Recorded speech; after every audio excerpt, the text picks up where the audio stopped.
Welcome back to Sony super vlogs. ఈ రోజు video వచ్చేసి తల్లికి వందనం అనే స్కీమ్ గురించి అయితే మాట్లాడుకుందాము. తల్లికి వందనం అంటే ఏంటి? మనకి ఇదివరకు అమ్మఒడి వచ్చారు, అది గుర్తుండే ఉంటది, పిల్లలున్న వాళ్ళందరికీ గుర్తుంటది.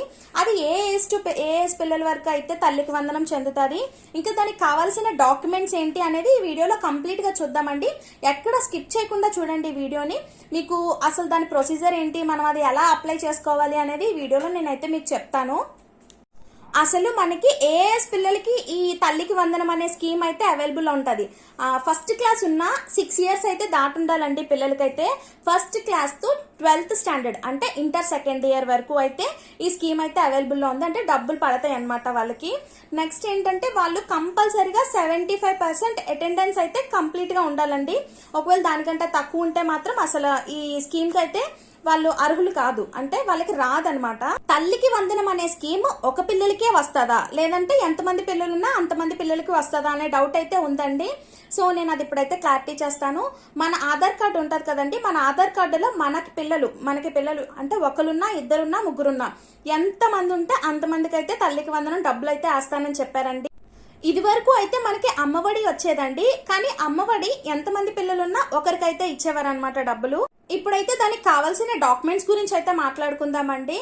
ఆధార్ కార్డుకి బ్యాంక్ అకౌంట్ కి అయితే లింకప్ అయి ఉండాలి. తల్లి ఆధార్ కార్డు బ్యాంక్ అకౌంట్ కి అయితే లింకప్ అయి ఉండాలి. ఇంకా ఆధార్ కార్డుకి రేషన్ కార్డుకి అయితే బ్యాంక్ అకౌంట్ లింకప్ అయి ఉండాలి. పిల్లల విషయానికి వస్తే ఆధార్ కార్డు ఉండాలి, ఇంకా క్యాస్ట్ సర్టిఫికేట్ అయితే ఉండాలండి పిల్లలకి. తల్లికి అయితే ఖచ్చితంగా బ్యాంక్ అకౌంట్ అయితే ఉండాలండి. ఒకవేళ లేనివారు ఎవరైనా ఉంటే బ్యాంక్ అకౌంట్ అయితే తీసుకోండి. ఇది వరకు మనం అమ్మఒడి తీసుకునేటప్పుడు ఏ రూల్స్ అయితే ఫాలో అయ్యామో, అంటే మనకి మోస్ట్లీ నాకైతే స్కూల్ నుంచి వచ్చేసేది ఫామ్ అయితే వచ్చేది, ఆ ఫామ్ అయితే ఫిల్ చేసి ఇచ్చేదాన్ని.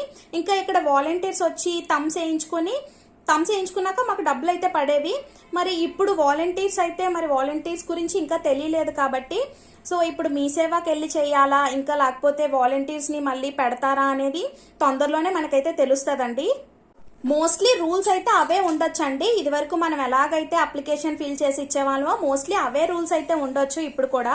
ఈ డౌట్ అయితే చాలా ఎక్కువగా ఉందండి. ప్రైవేట్ స్కూల్ చదవాలా లేదంటే గవర్నమెంట్ స్కూల్ చదివిన పిల్లలకే వస్తుందా అనే డౌట్ అయితే ఉందండి. అలాంటిది ఏం లేదు, ఏ స్కూల్లో చదివినా పిల్లలకైతే తల్లికి వందనం అనే స్కీమ్ అయితే వర్తిస్తుందండి. ఫైనల్ గా ఈ మంత్ జూలై అండి, ఈ మంత్ లోనైతే మనకి తల్లికి వందనం వచ్చే పరిస్థితి అయితే లేదు, ఇంకా కనిపించట్లేదు. ముందు అయితే కంపల్సరీగా వస్తాయి. అన్ని డాక్యుమెంట్స్ అన్ని కరెక్ట్ గా ఉంటే మాత్రం కంపల్సరీగా వస్తాయండి. ఇంకా వీడియోని చూస్తూ లైక్ చేయకపోతే please to like, share and subscribe.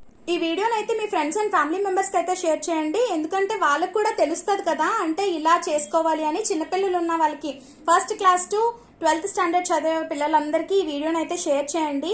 ఇంకా నా వీడియోస్ చూస్తున్న సపోర్ట్ చేస్తున్న వాళ్ళందరికీ చాలా చాలా థ్యాంక్స్ అండి.